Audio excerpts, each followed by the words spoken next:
সাম্প্রতিক এক জরিপে মার্কিন প্রেসিডেন্ট ডোনাল্ড ট্রাম্পের জনপ্রিয়তায় বড় ধস ধরা পড়েছে। সমর্থনের হার নেমে এসেছে মাত্র 37%, যেখানে 63% মানুষ তার কাজকর্মে অসন্তোষ প্রকাশ করেছেন।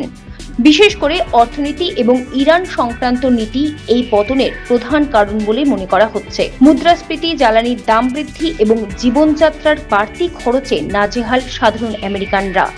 বহু মানুষের মতে গত এক বছরে তাদের আর্থিক পরিস্থিতি আরও খারাপ হয়েছে। ট্রাম্পের অর্থনৈতিক নীতির উপর আস্থা হারাচ্ছেন অনেকেই।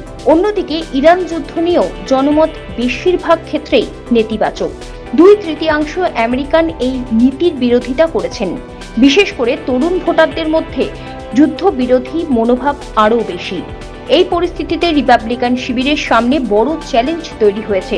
আসন্ন মধ্যবর্তী নির্বাচনের আগে ট্রাম্প প্রশাসনের উপর চাপ আরও বাড়তে পারে বলেই মনে করছেন বিশেষজ্ঞরা।